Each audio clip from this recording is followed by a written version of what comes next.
Hey guys, what's going on? It's Talk Force TV. Back again with another fan cam. To my left, we've got Alex. Hiya. So then, how are you feeling about tomorrow?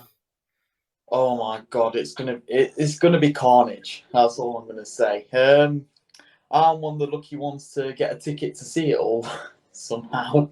Um, I, in my opinion, it's going to be win-win because if we win, then it fully kickstart our season. Like we'll get our first win against all the sheep, and it will just absolutely skyrocket into the form. It's a bit bad that it's come at an international break, but it will really reflect in training, and then you just go on to get result after result, and it'll continue to push us up the league. But if we lose, on the other hand, I reckon that'll be the last straw for Chris Hughton, which will then leave him to go out the door, and hopefully he'll bring in someone fresh and with some positive attacking play. Because I read a letter from the chairman that said he wanted to bring us attacking football. I'm not sure how long ago this was, but it's not been reflected over the past 5 years at all, has it? No, I think it was 2017 when it came out when the chairman actually first came to the club. So, Yeah. I mean, it was 4 or 5 years ago since Finny. But do you feel like with the Derby Day, it's like I actually said it could be a win-win for us? How do you feel about if we do win? I mean, would you still keep pursuing then, or would you make the change still? That's a tough one.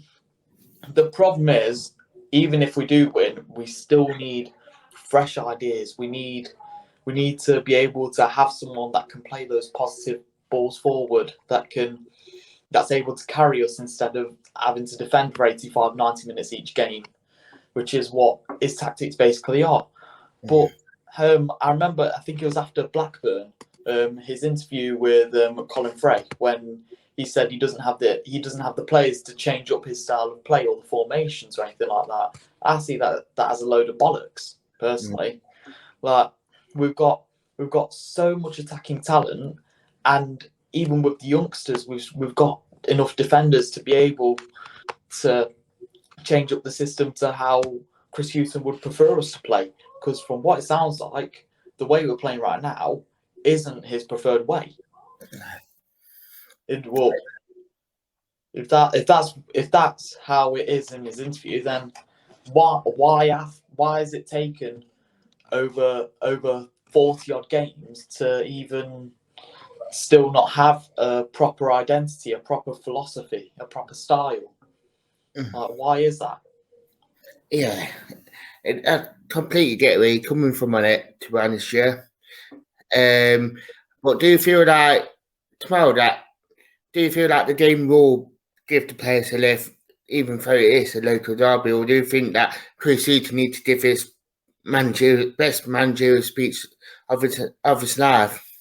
Yeah, and if his job is on the line, my thought will be he'll go all out for it. But I can't see him changing his way of play at all, which is the sad thing about it. Because I see comments all over Twitter, Instagram, all saying how much of a dinosaur he is and with his tactics. Like I can see it. It sort of he doesn't have. He is right on, like, he doesn't have the players to play the 4-2-3-1 because he plays Colback and Yates, which are two very negative defensive midfielders. Like, none of them are able to find that forward pass to be able to progress us. But now that we've got Garner in from Man United, that is something that hopefully he'll be able to play alongside maybe Yates or Colback, as one can sit in, and then Garner can collect the ball from the defence and move us forward. He might be that one player that can make us click. Yeah, definitely. And where do you think the massive battles will be tomorrow? Or I reckon it will. it'll be carnage all round the pitch. But Mm. as long as we can get a hold of that midfield and be able to dictate the way that we can play, I can see us maybe nicking a 1-2-0. But if he goes how he goes and just sits back and defends for another 85 minutes, our defence cannot handle that such pressure. Because if you invite a team on, they're eventually going to score. Yeah. And but like, the good thing is that we're against a Derby team that isn't as strong as ours on paper, personally, in my opinion. So because of that, I reckon that if we do go for it, we can easily snatch a 1-2-0 win, which would really kickstart our season and maybe even save Chris Hughton's job. Yeah, definitely. I mean, I've been talking to a few Derby fans, and they're saying that their defence is quite an old one. I mean, Chad Loudless, 39, Curtis Davis in his 30s, Yeah. Philip Birding's in his 30s, Finley Whiteback's in his 30s. So, do you feel like the younger players, if they get the licence to and that shackle stuff done, can cause them many problems tomorrow? Yeah, absolutely. In my opinion, I would like to see Chris play. I would like him to play the 4-2-3-1, but for the forward four, I'd like to see a front line of Zinkernagel on the right, Brennan Johnson on left, Carvalho through the middle, and Alex Myton up top.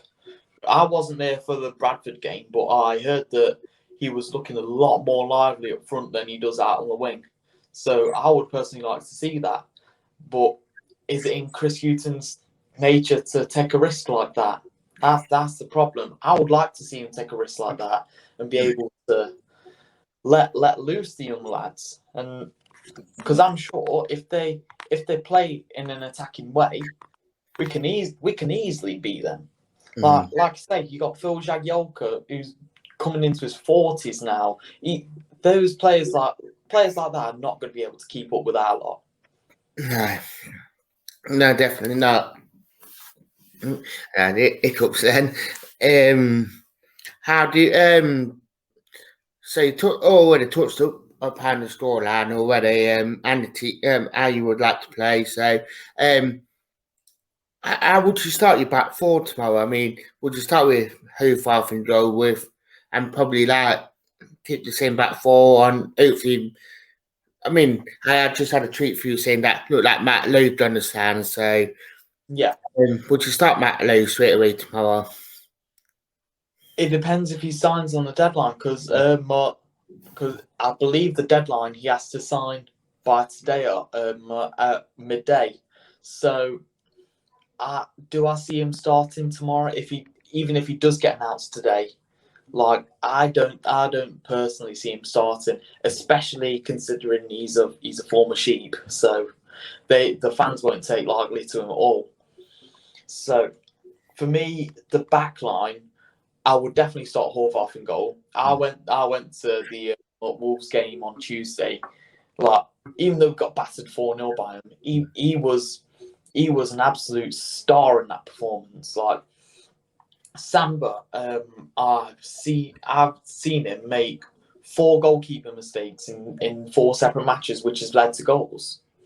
So like the Stoke goal, he could have easily got a stronger hand on that, in my opinion. The Blackburn goal, way off his line. What's he doing going for a ball like that? The Coventry goal could have got a stronger hand. And who was the other team we faced? Bournemouth. Let his near post. No keeper should have that. I've just had the thingy saying that Max Lowe's literally just signed. Yeah, I just had a tweet for you saying about it was set to sound. So bit of breaking news there. Yeah. Yeah. I think that's a really positive signing. That definitely means that I reckon Bong's out of the equation unless if Max picks up a injury of some sorts that keeps him out for a long time. But assuming he hasn't signed from the deadline, which is midday, my back four would be Horvath. Right back has been would be Finn back. He's been a real shining light in a shit Forest team. I'd personally drop Figs and start Baba Fernandez because he seems like he's strong enough to start in the Championship personally, and he looks really confident on the ball and makes those forward runs like Scott McKenna.